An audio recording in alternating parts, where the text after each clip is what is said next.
அங்குசாமி, நீ மகராசனா இருக்கணும்ப்பா, நீ மகராசனா இருக்கணும். தருமனே நாட்டை விட்டுட்டு போயிருக்கா, என்னமோ இது போய் முறைக்கிற. வெற்றியும் தோல்வியும் வீரனுக்கு ஜகஜம். டேய்,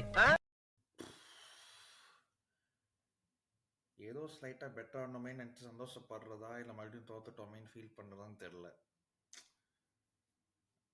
அந்த அளவுக்கு ஃபீலிங் ஆன மாதிரி இருக்கு. பட் வந்து அகேன் சேம், இது வந்து இன்னொரு கேம் மும்பை சிட்டியோட, இன்னொரு லாஸ் மும்பை சிட்டியோட, இதோட சேர்த்து 12 டைம்ஸ் இன்னொரு விஆர் அவங்கள ஒரு வாடி கூட அடிக்கல.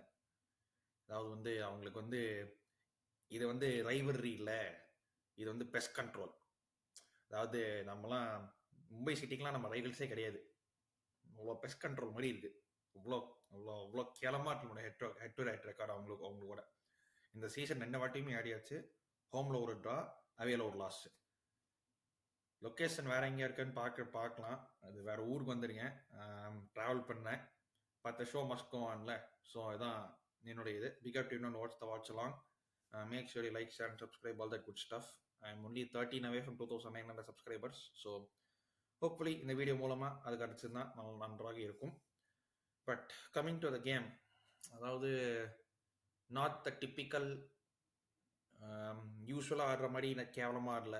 லாங் பாஸ் போட்டு சும்மா லாங் பால் போட்டு ஹோப் பண்ணி கேவலமான பிளேயர்ஸ் ஆட வச்சா அந்த மாதிரி ஆடி தோத்தா அது வேற விஷயம்.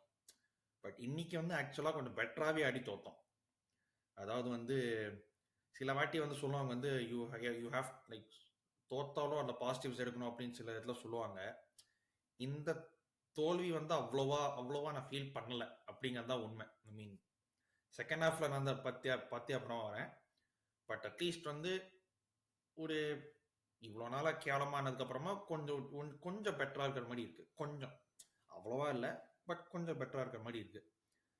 அது வந்து நான் சொல்லிடுறேன். நான் லைன் அப்ஸ்லேருந்து வருவோம். அஃப்கோர்ஸ் வந்து இதுக்கு முன்னாடி வந்து அந்த வைரல் ஃபீவர் அந்த பிரேக் அவுட்லாம் ஆச்சு. நிறைய பேர் ரெக்கவர் ஆகிட்டு வந்தாங்க. சில பேர் ரெக்கவரி ஆகலை. But still I thought we போட்டோம் ஒரு டீசென்ட் டீமாக தான் போட்டோன்னு நினைக்கிறேன் நான். அகேன் பேக் 3 வச்சு போனோம். At least on paper it was a back 3. நெஜத்தில் என்னன்னு யாருக்குமே தெரியல. ஏன்னா ஓன் கோலோடைய செட்டப் கேவலமான செட்டப் அந்த மாதிரி இருக்கு. அகேன் நான் ஃபர்ஸ்டே சொன்னேன், திரும்பவும் சொல்கிறேன், ஓன் கோல் தான் இந்த டீமுடைய பெரிய பிரச்சனை. லைக் வந்து பிளேயர்ஸ் ஆட வைக்கிறதா இருக்கட்டும், இந்த சப்ஸ்டிடியூட்ஸ் பண்ணதா இருக்கட்டும். சப்ஸ்டியூட்ஸ் தான் அப்புறம் வரேன். சப்ஸ்டியூட்ஸ்லாம் வந்து சொல்கிறதுக்கு எதுவும் இல்லை. சப்ஸ்டியூட்ஸ் அப்புறம் வரேன். இந்த லைன் அப்ஸு, இந்த ஃபார்மேஷன்ஸ் எல்லாமே வந்து நமக்கு டீம் இருக்குங்க. நமக்கு டீம் இருக்கு, நமக்கு பிளேயர்ஸ்லாம் இருக்கானுங்க. ஆனால் இந்த ஆளுக்கு யூஸ் பண்ண தெரியல. எவ்வளோ நல்ல பிளேயர்ஸ் இருக்கானுங்க. ஆனால் இந்த மீடியோக்கரி கேவலமான பிளேயர்ஸ் எல்லாம் ரொம்ப நேரம் வெயிட் பண்ண வைக்கிறான். பட் லைன் அப் வந்து ரைன் எட்வர்ட்ஸ் வாஸ் பேக். அது வந்து போன கேம் வந்து இன்ஜுரி லெவலில் போனால் நல்ல வேலை திரும்ப வந்தான். பிகாஸ் பிளேட் டின்லியானா, அப்புறம் டின்புயா, K Nazriya game started. Irfan ஆடினா, சீமா சுக்கு ஆடினா, ஃபரூக் ஆடல, ஸ்டார்ட் பண்ணல. கேமான சப்ஸ்டிடியூட், அவன் ஸ்டார்ட் பண்ணல. லூக்காஸ் ஆடினா. அதுக்கப்புறமா this was a playing 11. So சரி, ஓகே, ஃபர்ஸ்ட் ஸ்டார்டிங் எப்படி பண்ணோம் அப்படின்னு பார்த்தா நம்ம நல்லாவே ஸ்டார்ட் பண்ணோம். லைக் வந்து த்ரூ லூக்கஸ் தான் வந்து லிட்ரலி லூக்கஸ் சுற்றி தான் சென்னை எஃப்சி இருந்துச்சு.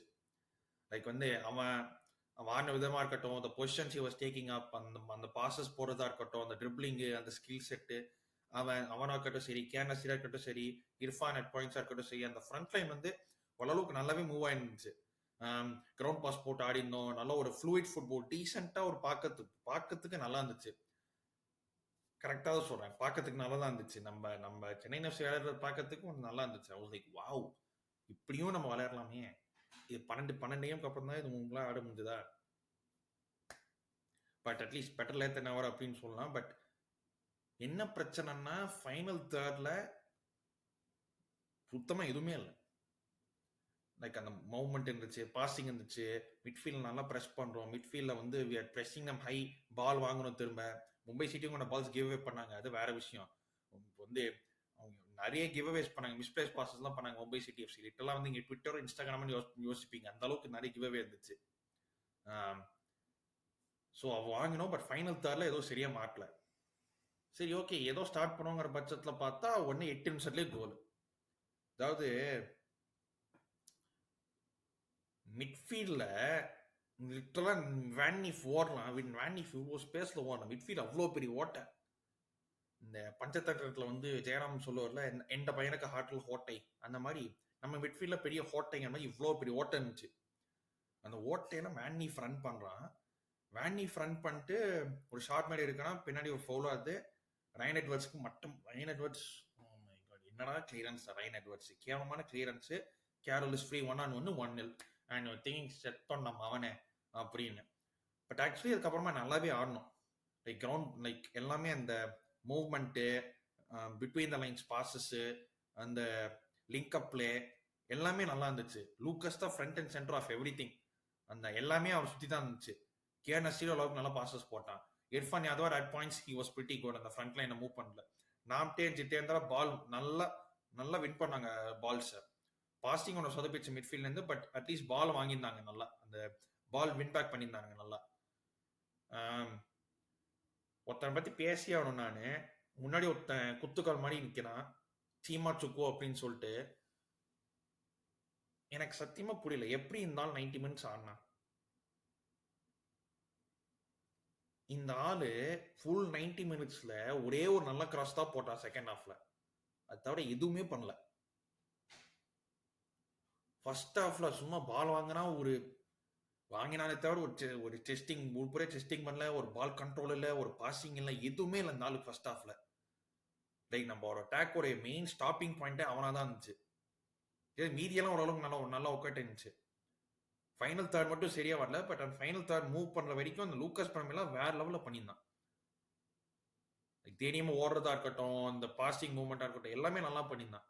கடைசியில் அந்த ஃபைனல் தேர்ட் தவிர ஃபைனல் தேர்ட்ல 2-3 இன்ஸ்டன்சஸ் நம்ம ஆக்சுவலாக 2-3 கோல் வச்சிருக்கலாம். அந்த ஹெவி டச் இல்லை எக்ஸ்ட்ரா அந்த ஒரு டிலே ஆஃப் செகண்ட் ஒன்றும் இல்லை. ஃபர்ஸ்ட் ஹாஃப்ல வந்து ஒரு 1-2 போடுறான் அவனும் ஜித்தேந்திரா எக்ஸலன்ட் த்ரூ பால். ஒரு ரன் போடுறான், எக்ஸ்ட்ரா ஒரு செகண்ட் டிலே ஆச்சு. டெரி வாண்டான் டேக்கிள் பண்ணுறதுக்கு. டெரி அவன் தான் டிஃபெண்டர். டெரி நீ எப்படி ஆனா டிஃபென்ஸ்ல பிளாக் பண்ணி நேரத்தில் பிளாக் பண்ணா, டேக்கிளுக்கு டேக்கிள், பொசிஷனுக்கு பொசிஷன் எல்லாமே பக்காவா பண்ணான் டெரி. சரி ஃபர்ஸ்ட் ஹாஃப் ஓகேவா போச்சு. ஓகே நல்லா ஆடணும். பட் ஓகே நம்ம எங்கேயோ மிஸ் ஆச்சுன்னு பார்த்தா நம்ம வந்து செகண்ட் ஹாஃப் வந்து ஸ்டார்டிங்ல நல்லா பண்ணோம். அதுக்கப்புறமா சப்ஸ்டியூஷன் வந்து லிட்டரலா கொண்டுச்சு கேமையே. பிகாஸ் வந்து இர்ஃபானோட சான்ஸ் இந்த செகண்ட் ஹாஃப்ல சீமா பண்ண உருப்படியான ஒரே விஷயம் செகண்ட் ஹாஃப்ல அந்த கிராஸ் போட்டான். செம்ம கிராஸ் அது. இர்ஃபான் வந்து அவ்வளோ பெருசா இருக்கு, ஆனா மனுஷன் அவ்வளோ பவர் கொடுத்து போஸ்ட் அடிச்சான். அதுக்கப்புறம் he had 2 other chances. Like வந்து ஒரே ஒரு மிஸ்பிளேஸ் பாஸ்னால வேற எங்கேயாவது இதுவாயிருக்கும். இன்னும் இல்லை சீமா லைக் வின்சி வந்து ஒரு நல்ல பாஸ், வின்சியோ இர்ஃபானோ நல்லா பாஸ் போடுறான் சீமாக்கு. லிட்டரலா வின்சி தான் நினைக்கிறேன். அப்புறம் பின்னாடி இர்ஃபான் இருக்கான். Irfan is making the run. Irfan லிட்டரலா கேட்கறான் பாலை குடுறான்னு சீமாக்கு. But Seema had other ideas. அதுக்கப்புறம் we were still going well. நல்லாவே ஆடினோம். அதுக்கப்புறம் then came the substitutions. அதாவது Lucas was our best player today. Arguably he was our best player. அவனை தூக்குறான் வெளில. சீமா அவன் 90 மினிட்ஸ் ஃபுல்லா வச்சிருக்கான். வின்சியை உள்ள கொண்டு வரான், ஃபரூக்கை உள்ள கொண்டு வரான், குர்கிரத்தை லேட்டா கொண்டு வரான், கியானை வெளில எடுக்கிறான். கியான் நல்லா இருந்தான், அவனை வெளில எடுக்கிறான்.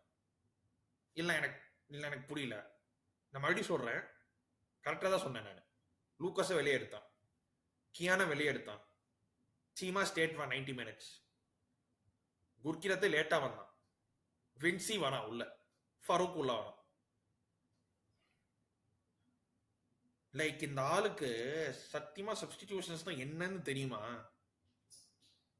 அதுக்கப்புறம் நம்ம எதுவுமே பண்ணல. அதுக்கப்புறம் நம்ம அட்டாக் எதுவுமே பண்ணல. ஃபுல் கேமே பார்த்தோம்னா நம்ம டிபி ரேனஸை பெருசா டெஸ்டே பண்ணல.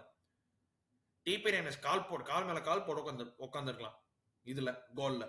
அவ்வளோ நம்ம டெஸ்டே பண்ணல. நம்ம சப்ஸ்டிடியூஷன்லாம் அவ்வளோ கேவலமா சப்ஸ்டிடியூஷன். என்னத்தை வச்சு என்னத்தை யோசிச்சு என்ன பண்றான் ஒண்ணுமே புரிய மாட்டேங்குது. எனக்கு 4 சப்ஸ்டிடியூஷன் பண்ண தெரியுமே எனக்கு டவுட்டா இருக்கு. ஏன்னா இதான் ஃபர்ஸ்ட் டைம் இல்ல. இந்த மாதிரி கேவலமா சப்ஸ்டியூட் பண்றது. நிறைய வாட்டி கேவலமா சப்ஸ்டியூட் பண்ணிருக்கான் மனுஷன். அவ்வளோ லைக் இட்ஸ் ஒப்பட்டமா இருக்கு. இதெல்லாம் கூட மன்னிச்சு விட்டுறலாம். கடைசியில போஸ்ட் மேட்ச் ப்ரெஸ் கான்ஃபரன்ஸ்ல ஒன்று சொன்னான் பாருங்க. அதாவது வந்து நான் போன்ல நான் டிராவல் பண்ணியிருந்தேன். நான் போன்ல நான் பாக்குறேன். நான் லிட்டரா போனை தூக்கி போட்டு உடச்சிருப்பேன். நான் மனுஷன் சொல்றேன், ஓ we played excellent, we played excellently, we just gifted them a goal, it was an absolute gift அப்படிங்கிறான். I'm like, we played excellent-ஆ? டேய், உனக்கு எக்ஸலண்ட் மீனிங் என்னன்னு தெரியுமாடா? உனக்கு எக்ஸலண்ட்டுக்கு உனக்கு மீனிங் என்னன்னு தெரியுமா? தெரியாது. we gifted them a goal 2-3 வாட்டி சொன்னான். டேய், ஃபுட்பால்ல பாதி கோல், இன்ஃபேக்ட் பாதிக்கு மேல வர கோல் வந்து ஒன்னு கிஃப்ட்ஸ் இல்லைன்னா டிஃபென்சிவ் மிஸ்டேக் தான். பாதி கோலுக்கு மேல கிஃப்ட்ஸ் தான் ஃபுட்பால்ல. உனக்கு ஒரு டீசெண்டா ஏதோ நினைச்சு ஃபர்ஸ்ட் ஹாஃப்ல அதை மெயின்டைன் பண்ண துப்பு இல்லை. உனக்கு கரெக்டான பிளே யூஸ் பண்ண தெரியல இடத்துல. இதுல பிளேட் எக்ஸலன்ட்லி. ஐ மீன், சாராச்சி உன்ட்டு இந்த மைக்க கொடுக்காம இருங்களேன் ப்ளீஸ். அதுக்கப்புறம் அந்த ஃபர்ஸ்ட் ஹாஃப்ல இன்னொரு விஷயத்தை பத்தி சொல்லி நிறைய பேர் புலம்பிருந்தாங்க. அது வந்து ஆன் சைடுன்னு. அது பக்காவான ஆஃப் சைட் தான் அது. பிகாஸ் வந்து அதுக்கப்புறமா வந்து நான்டே வந்து ப்ரோரா ஃபரூக்கு டிபி ரைனஸ் ஆக்சுவலி முன்னாடி வந்தான். அண்ட் சீமா சுக்கு வந்து பால் ஹெட் பண்றான் கோலுக்கு. சீமா சுக்கு ஹெட் பண்ணச்சு வந்து ஒரே ஒருத்தன் தான் பின்னாடி லைன்ல இருக்கான். அதனால நான் ஆஃப் சைடுன்னு கேட்கறாங்க. நிறைய பேர் கேட்கறாங்க, என்ன அது அந்த இவன் ஆஃப் சைடு இல்ல, இவன் வந்து ஆன் சைடுன்னு. ஒன்னே ஒரு விஷயம் புரிஞ்சுக்கணும். when the ball is played அந்த அட்டாக்கருக்கு பின்னாடி 2 பேர் இருக்கணும். Goalkeeper or no goalkeeper அது வேற. டிபி ரன்னர்ஸ் பால டிராப் பண்ணான். அந்த ரீபவுண்ட்ல வந்து நாம்டே அடிச்சு சீமா உள்ள ஹெட் பண்றப்போ டிபி ரன்னர்ஸும் மீடியா 2 டிஃபெண்டர் முன்னாடி வந்துட்டாங்க. மேத்தா மட்டும் பின்னாடி இருந்தான். ஸோ ரூல் பிரகாரம் ஒரே ஒருத்த மட்டும் இருந்ததால அது ஆஃப் சைடு. அது it can be any one. Goal கீப்பரா இருக்கணும்னு மட்டும் அவசியம் இல்லை. அது கோல் கீப்பரா இருக்கணும்னு அவசியம் இல்லை. செகண்ட் லாஸ்ட் 2 அப்போனன்ட் இருக்கணும் உனக்கு பின்னாடி அந்த பால் உள்ள பாஸ் பண்றச்சு. அப்படி இல்லைன்னா அது ஆஃப் சைடு. ஸோ அது கரெக்டான ஆஃப் சைடு டிசிஷன் தான். அது வந்து நானும் ஃபர்ஸ்ட் வந்து டவுட்டா இருந்துச்சு, என்ன இது போய் ஆஃப் சைடு கொடுத்து வச்சிருக்காங்களா அப்படின்னு. பட் ஆக்சுவல் ரூல் பிரகாரம் பார்த்தோன்னா அது கரெக்ட் தான். அது பக்காவான ஆஃப் சைட் தான். இது ஃபர்ஸ்ட் நிறைய பேர் தெரிஞ்சுக்கணும். ஆஃப் சைட் ரூல் பத்தி ஒன்னும் தெரிஞ்சுக்கணும் சில பேர். வரதாங்க அது வந்து 5 மேட்ச்ல 4 லாஸ் இந்த இன்டர்நேஷனல் பிரேக் அப்புறமா. 13 கேம்ஸ் ஆட்டோம், 13 மேட்ச் ஆட்டோம். ஆல்ரெடி நிறைய பேரும் அதிகமா ஆட்டோம். என்ன ஸ்டாண்டிங்ஸ் அந்த கருமத்தை வர பார்த்தோம் நான் standings. we are in 9th. We are in superb 9th. East Bengal are only 2 points behind us. East Bengal வந்து ஒரு கேம் கம்மியாடி நமக்கு 2 பாயிண்ட் பின்னாடி தான் இருக்கான். எங்க இருந்தாங்க ஈஸ்ட் பெங்கால் மனுஷன், அவங்களால ஒரு வின்னு கூட வாங்க முடியல. நமக்கு 2 பாயிண்ட் தான் பின்னாடி இருக்கானுங்க. இன்னும் 9 மேட்ச் இருக்கு. 9 மேட்ச்ல இவங்க வந்து ஜெயிச்சு பிளே ஆஃப்ஸ் போவானுங்களான்னு எனக்கு டவுட்டா இருக்கு. பிளே ஆஃப்ஸ் போயதுக்கு அப்புறம் கிளிப்பானுங்களான்னு அது வேற விஷயம். I really don't know what to say. Like வந்து சாக்கோவன்லாம் வந்து லைக் bored of saying itங்க. லைக் வந்து I don't know how he can turn this around. இதுக்கு மேல எப்படி வேலையில இருப்பான்னு எனக்கு தெரியாது. இதுக்கு மேல வேலையில இருக்கிறதுக்கு அவனுக்கு தகுதியே இல்லை. அடுத்த பெங்களூர் மேட்ச் அடுத்த பெங்களூரோட ஹோம்ல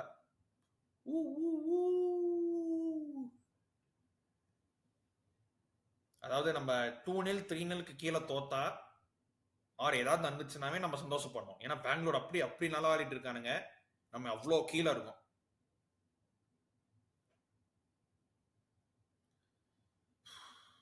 லைக் வந்து சரி ஓகே, கொஞ்சம் நல்லா விளையாடி கொஞ்சம் டீசெண்டா ஆடணும். ஆக்சுவலி இந்த மேட்ச் அளவுக்கு டீசெண்டாவே ஆடணும். பட் சப்ஸ்டியூஷனால மொத்தமா இது பண்ணி விட்டானுங்க. சொல்றதுக்கு வேற எதுவும் இல்லை. மீண்டும் ஒரு வீடியோ அது லைவ்ல சந்திக்கிறேன். அது வரை நன்றி, வணக்கம், take care and stay safe.